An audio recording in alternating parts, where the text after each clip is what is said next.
الحمد لله رب العالمين، والصلاة والسلام على سيد الأنبياء والمرسلين وعلى آله وصحبه أجمعين، أما بعد، فأعوذ بالله من الشيطان الرجيم بفضل بسم الله الرحمن الرحيم. ولكم في القصاص حياة يا أولي الألباب لعلكم تفلحون. وفي حديث عن أبي هريرة رضي الله عنه عن النبي صلى الله عليه وسلم قال: اجتنبوا السبع الموبقات. قالوا: يا رسول الله وما هن؟ قال: الشرك بالله والسحر وقتل النفس التي حرم الله إلا بالحق وأكل الربا وأكل مال اليتيم وتولى يوم الزحف وقذف المحصنات إلى آخر الحديث. புகழ் அனைத்தும் அகிலத்தை படைத்து பரிபாலிக்க கூடிய ஏக வல்லோனாகிய அல்லாஹ் ஒருவனுக்கே உரித்தாகுக. சாந்தியும் சமாதானமும் ஈருலகத் தலைவர் எம்பெருமானார் முஹம்மதுன் முஸ்தபா ஸல்லல்லாஹு அலைஹி வஸல்லம் அன்னவர்கள் மீதும் அன்னாரின் உம்மத்தாகிய நம் அனைவர்களின் மீதும் அல்லாஹ்வினுடைய சாந்தியும் சமாதானமும் என்றென்றும் நிறைவாக உண்டாவதாகுக. அன்பிற்கும் இறை நேசத்திற்கும் உரித்தான அல்லாஹ்வின் நல்லடியார்களே, அல்லாஹ் இந்த பூமியில் மனிதனை படைத்து அந்த மனிதன் நிம்மதியாக வாழ வேண்டும் என்பதற்காக சில ஜோடிகளை ஏற்படுத்தினான். இதை பற்றி அல்லாஹ் அல் குர்ஆனில் இப்படி சொல்லுவான்: மவத்தத வரஹ்மா, உங்களுக்கு நிம்மதி ஏற்படுத்த வேண்டும் என்பதற்காக உங்களிலிருந்தே நாம் ஜோடிகளை ஏற்படுத்தினோம். அப்ப இறைவன் மனிதனுக்கு நிம்மதி ஏற்படுத்த வேண்டும் என்பதற்காக பெண் மக்களை அல்லாஹ் படைத்தான். பொதுவாக பெண்கள் மார்க்கத்தினுடைய பார்வையிலே பலகீனமான படைக்கப்பட்டிருக்கிறார்கள்.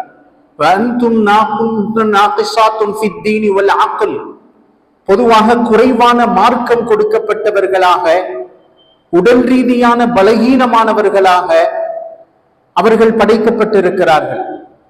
ஆனால் மார்க்கம் இவர்களை பார்ப்பது ஆணையும் பெண்ணையும் ஒரு சரிசமமான நிலையில் தான் பார்க்கிறது. மன் அமில ஸாலிஹம் மின் தக்கரின் அவ் உன்ஸா வஹுவ முஃமின், ஆணோ பெண்ணோ யார் நல் அமல்கள் செய்கிறார்களோ அவர்களுக்கு கூலி உண்டு. அப்ப அமலுடைய விஷயத்தில் மார்க்கம் பெண்களை சரிசமமாக பார்த்தாலும் கூட பலகீனம் என்ற அடிப்படையில் ஆணை விட பெண்களை சற்று பலகீனமாகத்தான் அல்லாஹ் படைத்திருக்கிறான். அர்-ரிஜாலு கவ்வாமூன அலன் நிஸா, ஆண்கள் பெண்களை நிர்வகிக்க கூடியவர்களாக இருக்கிறார்கள் என்று அல் குர்ஆனில் ஒரு இடத்தில் அல்லாஹ் சொல்லுகிறான். அப்ப பலகீனமாக படைக்கப்பட்ட பெண்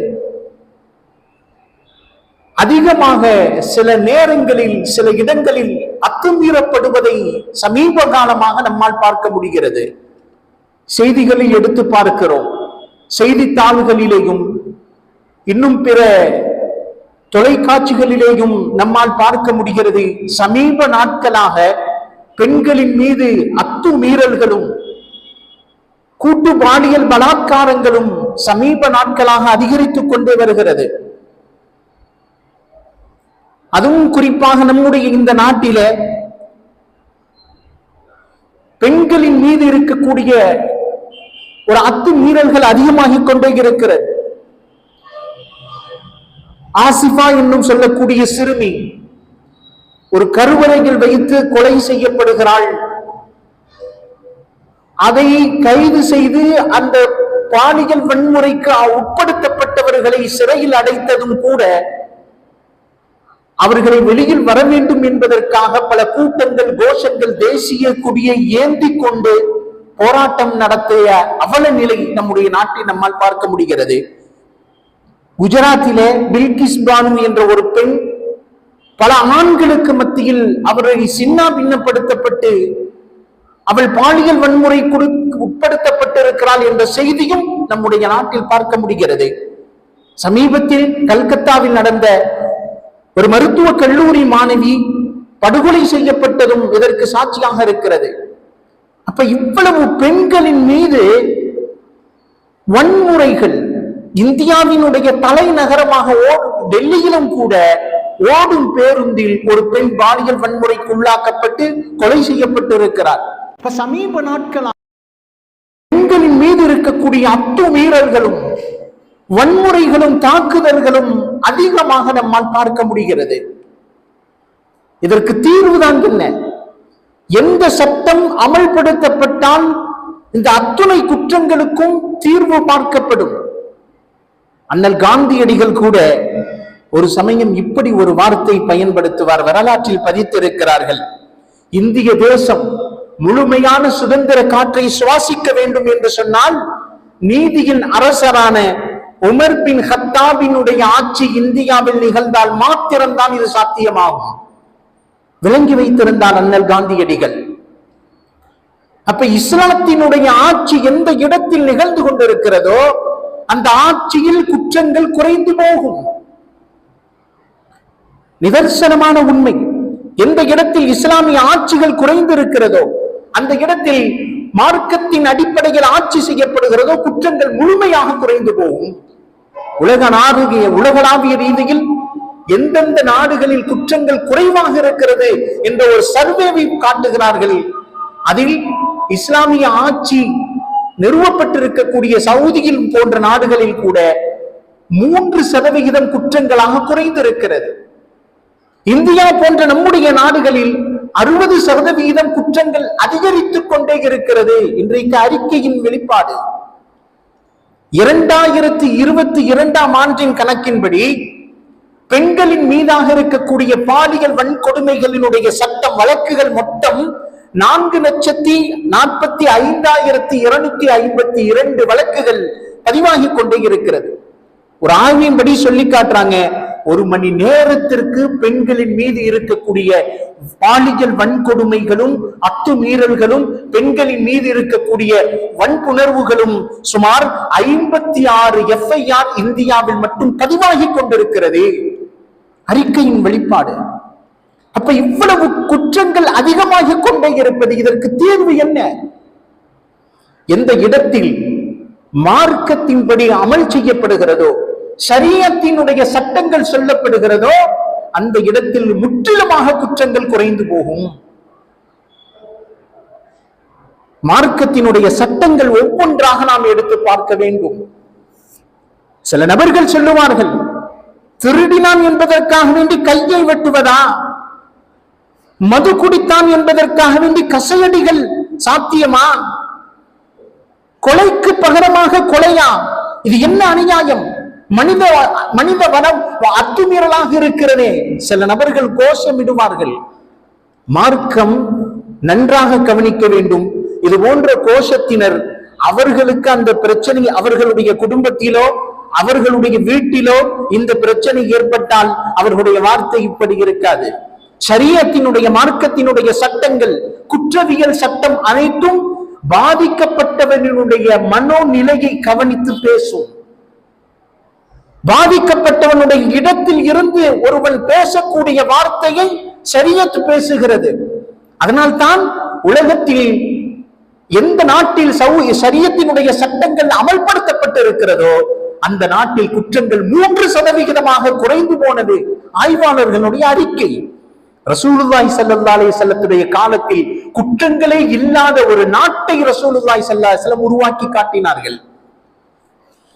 அப்ப ஷரியத்தினுடைய அமல் எங்கு இருக்கிறதோ அந்த நாட்டில் குற்றங்கள் முழுவதுமாக குறைந்து விடுகிறது. ஸல்லல்லாஹு அலைஹி வஸல்லத்துடைய வரலாறை முழுவதுமாக நாம் படிக்கும் பொழுது நிறைய ஆச்சரியங்கள் இருக்கிறது. அல்லாஹ் அல் குர்ஆனில் சொல்லுகிறான், வலக்கும் ஃபில் கிஸாஸி ஹயாத்து யா உலில் அல்பாப். ஒருவரை வேண்டுமென்றே கொலை செய்து விட்டான். அதற்கு பகரமாக குற்ற பரிகாரம் மறுபடியும் கொலை செய்வது, கொலைக்கு பகரமாக கொலை, கிசாஸ் பழி வாங்குதல் என்று அரபியில் சொல்லுவாங்க. கிசாஸ், யார் ஒருவன் கொலை செய்துகிறானோ அவனுக்கு பகரமாக கொலை செய்வது. அல்லாஹ் அல் குர்ஆனிலே இந்த வார்த்தையை கிசாஸ் என்று சொல்லிவிட்டு அடுத்து சொல்லுகிறான், இந்த பழிக்கு பழி வாங்குவதில் ஹயாத் இருக்கிறது, வாழ்க்கை இருக்கிறது என்று அல்லாஹ் சொல்லுகிறான். ஒருவன் மது அறிந்து விட்டால் அல்லது விபச்சாரம் செய்து விட்டால் அல்லது ஒரு கொலை செய்து விட்டால் அவனுக்கு தண்டனை நிறைவேற்றும் விஷயத்தில் ஒரு சமுதாயத்தினுடைய கட்டமைப்பு இருக்கிறது. இந்தியாவில் குற்றங்கள் அதிகமாகிக் கொண்டே போவதற்குரிய காரணம் என்ன தெரியுமா? அவ்வளவு பாலியல் வன்கொடுமைகள் செய்தாலும் மீண்டும் மீண்டும் குற்றங்கள் வளர்ந்து கொண்டே இருப்பதற்குரிய மிக முக்கியமான காரணம், ஏற்கனவே தண்டனை பெற வேண்டியவன் சரியான முறையில் தண்டனை பெறாமல் தப்பித்துக் கொள்ளுவதும் மீண்டும் மீண்டும் அதே குற்றத்தில் அவன் ஈடுபடுவதும் தான் காரணம். அதற்குத்தான் மார்க்கம் சொல்லுகிறது, ஒருவன் குற்றத்தை செய்துவிட்டால் அவனுக்கு தண்டனையை கடுமையாக்கும் பொழுது அந்த குற்றம் இல்லாமலாகி விடுகிறது. ஒருவன் கொலை செய்கிறானா, அவனுக்கு முழு சமுதாயத்தின் முன்னிலையில் தண்டனைகள் வழங்கப்படும் பொழுது அதை பார்த்து கொண்டிருக்கக்கூடிய அத்துணை நபர்களும் படிப்பனை எடுத்துக் கொள்கிறார்கள். இனிமேல் நான் அந்த குற்றத்தை செய்ய மாட்டேன், இதை இனிமேல் நான் தவிர்த்து கொள்ளுவேன். ஹயாத் என்று சொல்லி காட்டுகிறான். இதைத்தான் அல்லாஹ் சொல்லுகிறான், ஒரு சமுதாயம் கட்டமைக்கப்படுவதற்குரிய மிக முக்கியமான காரணம் அந்த சமுதாயத்தில் மறுபடியும் அதே குற்றம் நிகழாமல் இருப்பதற்குரிய காரணம் என்ன? குற்றம் செய்தவனுக்கு தண்டனை பகிரங்கமாக்கப்படுவதுதான். அல்லாஹ் அதைத்தான் சொல்லுகிறான், வலக்கும் ஃபில் கிஸாஸி ஹயாத். மார்க்கத்தினுடைய சட்டங்கள் ஒவ்வொன்றையும் எடுத்து பார்க்க வேண்டும்.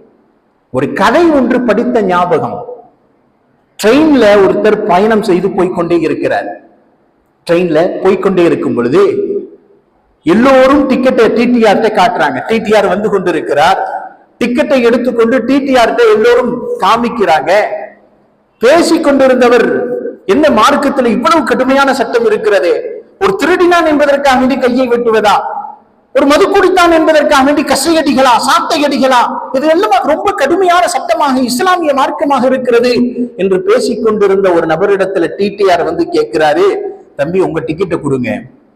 வேகமாக சிரித்து கொண்டே அவர் தன்னுடைய ஜேப்பில் கையை விடுகிறார். ஜேப்பு பிஞ்சு இருக்கிறது. ஜேப்புல பரிசை காணாம். இங்கும் அங்கும் தேடுகிறார். பரிசில் பணம் இருக்கிறது, ஐடி கார்டோடு சேர்ந்து டிக்கெட்டும் இருக்கிறது.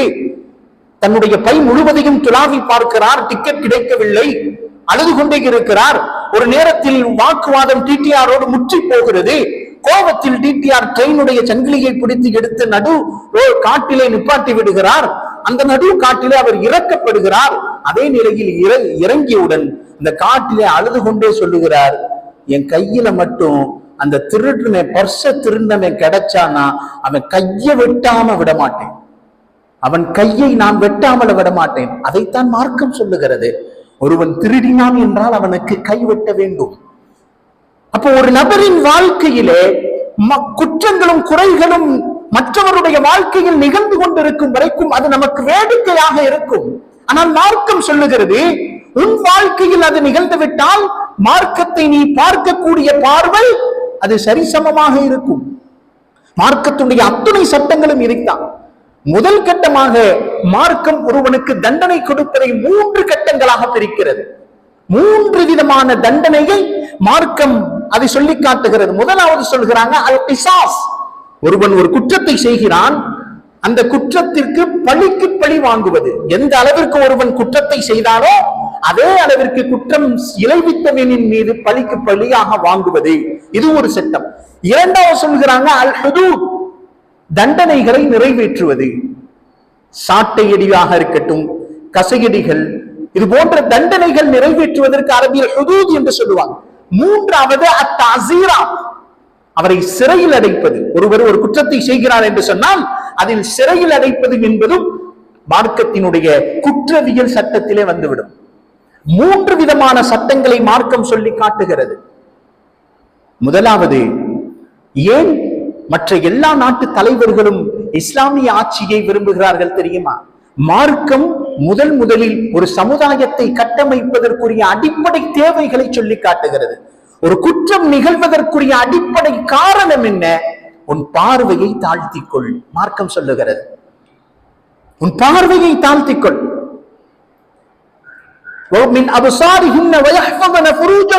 அல்லாஹ் அல்-குர்ஆனில் சொல்லுகிறான், குல்லில் முஃமினாத், நபியே முஃமினான பெண்களுக்கு நீங்கள் சொல்லுங்கள், உங்களுடைய பார்வையை முதல் கட்டமாக நீங்கள் தாழ்த்திக் கொள்ளுங்கள்.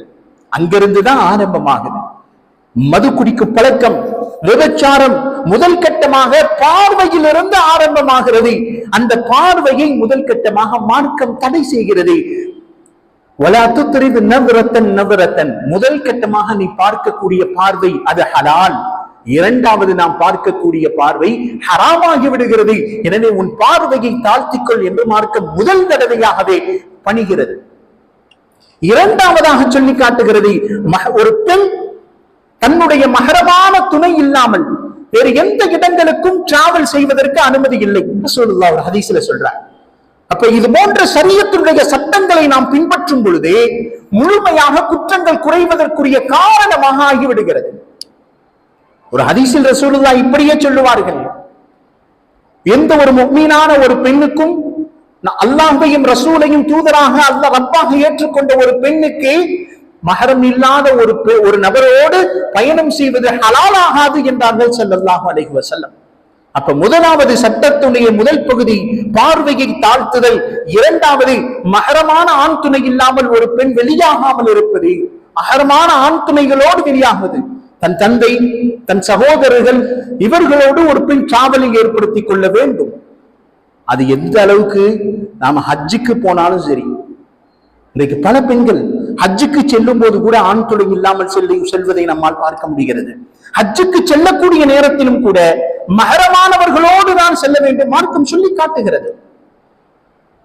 அடுத்து மூன்றாவதாக அல் முசாவாத், தண்டனைகள் நிறைவேற்றக்கூடிய விஷயத்தில் அனைத்து நபர்களும் சரிக்கு சமம் என்பதை அல் குர்ஆன் மார்க்கம் சொல்லி காட்டுகிறது.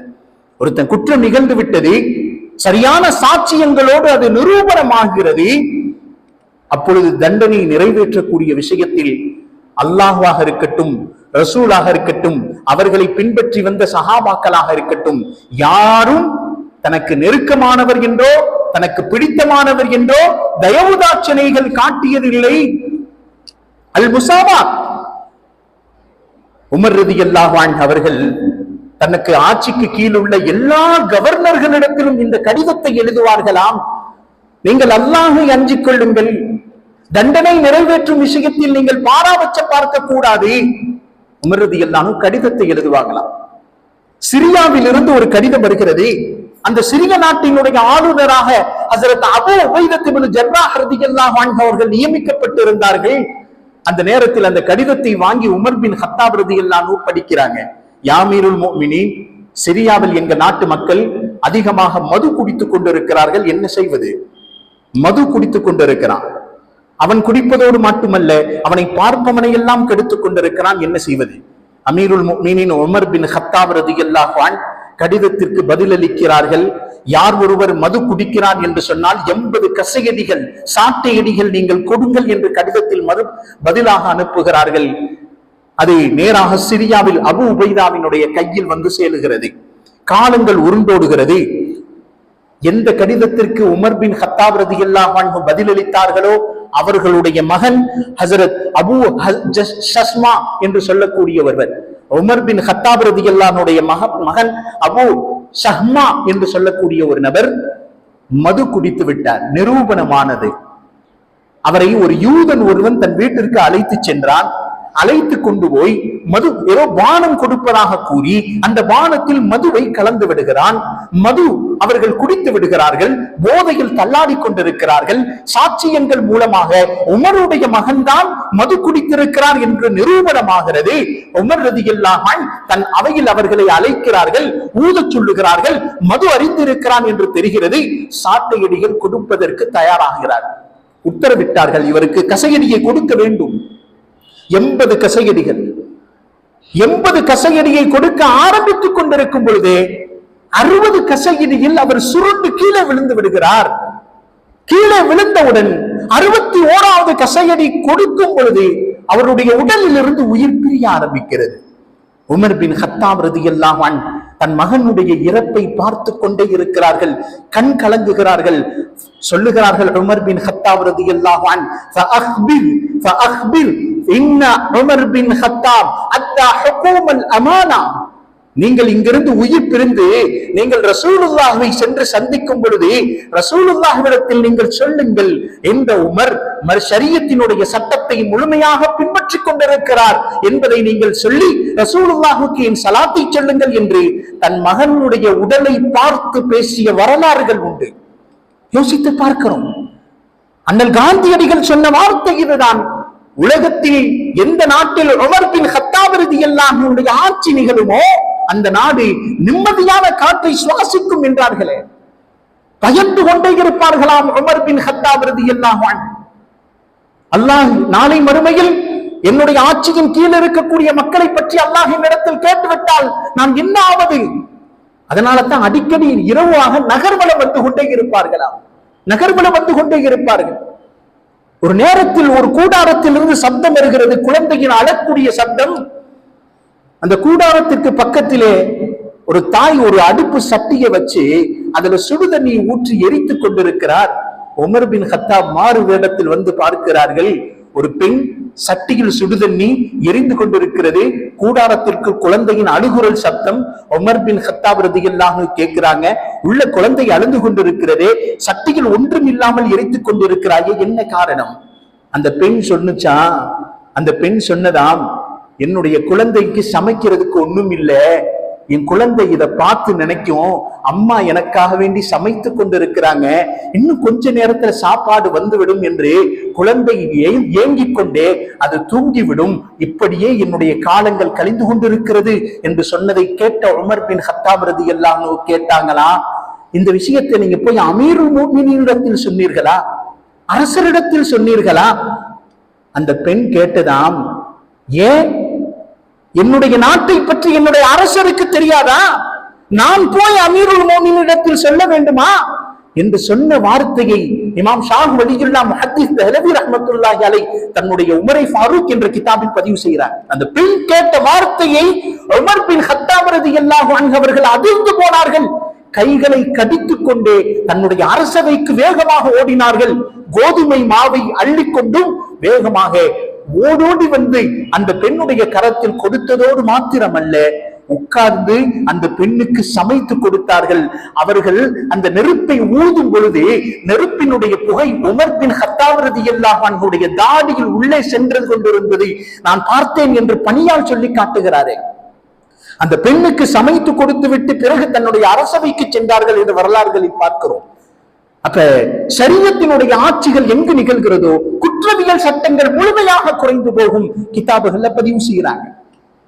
அடுத்ததாக முசாவாத், அனைத்து நபர்களுக்கும் சரிக்கு சமமாக சட்டத்தை பின்பற்றுவது அடுத்து நான்காவது காரணமாக எழுதி காட்டுகிறார்கள். அல் அத்ல், நீதியை நிலைநாட்டுவது, சட்டத்தை பின்பற்றும் விஷயத்தில் நீதியை நிலைநாட்டுவது. ஸல்லல்லாஹு அலைஹி வஸல்லம் அவர்களுடைய வாழ்க்கையில நிறைய பார்க்கலாம்.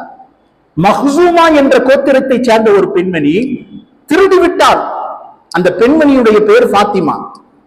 திருடுவது நிரூபணமானது. உயர்ந்த கோத்திரத்தை சேர்ந்தவர்.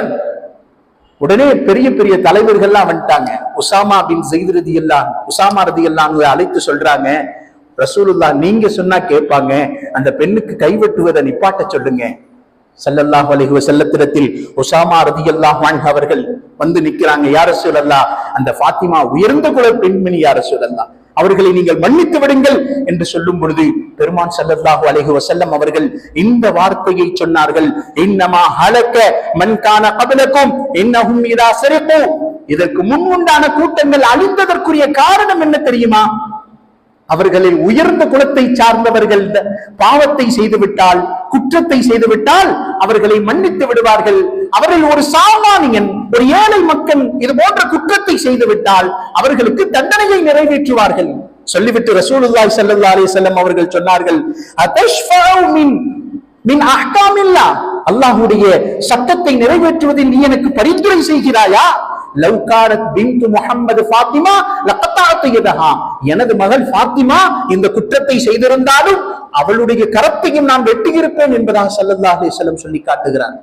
நீதியை நிலைநாட்டக்கூடிய விஷயத்தில் ஷரியத் சொல்லக்கூடிய சட்டங்கள் எங்கு நடக்கிறதோ அந்த நாட்டில் அல்லாஹ் குற்றங்களை குறைக்கிறான். அது எவ்வளவு பெரிய ஆளாக இருந்தாலும் சரி. அப்போ ஒருவருக்கு சட்டத்தை நிறைவேற்றப்பட்டு விட்டது என்று சொன்னால் அவர் இழிவானவர் அல்ல. நன்றாக தெரிந்து கொள்ள வேண்டும். ஒருவர் விபச்சாரத்தை செய்கிறார், கசையடி பெற்றுவிட்டார், அவர் மார்க்கத்தினுடைய பார்வையிலோ மக்களின் பார்வையில் இழிவானவர், தாழ்ந்து போய்விட்டார் என்ற கருத்தல்ல. அல்லாஹ் சொல்லுகிறான் அது கஃபாரா. இந்த உலகத்திலேயே அல்லாஹ் அவரை மன்னித்து நிரந்தர வாழ்க்கைக்குரிய சொர்க்கத்திற்கு அல்லாஹ் எப்பொழுதே தயார் செய்து விடுகிறார். ஒரு பெண்மணி விபச்சாரம் செய்து விட்டாங்க. ரசூலுல்லாஹ் இடத்துல வந்து சொல்றாங்க, யா ரசூலல்லாஹ் நான் விபச்சாரம் செய்து விட்டேன். ரசூலுல்லாஹ் சொல்றாங்க, வயிற்றுல குழந்தை இருக்கிறது, அந்த குழந்தை பிறந்த உடனே வாங்க. காலங்கள் கழிகிறது, குழந்தை பிறக்கிறது, இப்போது குழந்தையோடு வருகிறார்கள். மறுபடியும் ரசூலுல்லாஹ் சொல்றாங்க, இந்த குழந்தைக்கு பால் குடியை மறக்கடியுங்கள். பல காலங்கள் வருகிறது, பால்குடி மறக்கடிக்கப்படுகிறது, குழந்தையோடு கையில் ரொட்டி துண்டை வைத்துக் கொண்டு அந்த பெண்மணி வருகிறார். யா ரசூலல்லாஹ் அத்தில் அஹ்காமு ஷரியா, அல்லாஹ்வுடைய சட்டத்தை என் மீது நிறைவேற்றுங்கள் என்று சொல்லும் பொழுது அந்த பெண்மணியை ரஜம் செய்யப்படுகிறது, கல்லால் எரிந்து கொலை செய்யப்படுகிறது. சட்டங்கள் நிறைவேற்றப்பட்டவுடன் அந்த பெண்ணுடைய உடலிலிருந்து ரத்தம் தெரித்து பெருமானாரினுடைய பக்கத்தில் நின்ற ஹஸரத் அலி பின் அபீ தாலிபினுடைய ஆடையில் படுகிறது. இதை பார்த்து அலி பின் அபீ தாலிப் ரலியல்லாஹு சொல்றாங்க, சி என்ற வார்த்தையை சொல்லுகிறார்கள். ரத்தப்படுகிறது, ஒரு விபச்சாரியின் ரத்தம் என்னுடைய உடையில் பட்டுவிடுகிறதே, சி என்று சொன்னதை பார்த்த ரசூலுல்லாஹி ஸல்லல்லாஹு அலைஹி வஸல்லத்துடைய முகம் சிவந்து சொல்லுகிறார்கள், இந்த பெண்மணியினுடைய தௌபாவை, இந்த பெண்மணியினுடைய பாவத்தை முழு மதீனா நகரத்து மக்களுக்கும் பிரித்து கொடுத்தால் அல்லாஹ் அந்த மதீனா நகர மக்களை அனைத்து நபர்களையும் அல்லாஹ் மன்னித்து விடுவான். அந்த அளவிற்கு இந்த பெண்மணி அல்லாஹ்விடத்தில் உயர்ந்தவர்களாக இருக்கிறார்கள் என்றார்கள் ஸல்லல்லாஹு அலைஹி வஸல்லம். அப்ப யோசித்து பார்க்கிறோம், அல்லாஹ் ஜல்ல ஷானஹு வ தஆலா ஒரு மனிதனுக்கு ஷரியத்தினுடைய சட்டங்களை தந்திருப்பது அந்த மனிதனுடைய வாழ்க்கையை மேம்படுத்துவதற்காக வெற்றித்தான்.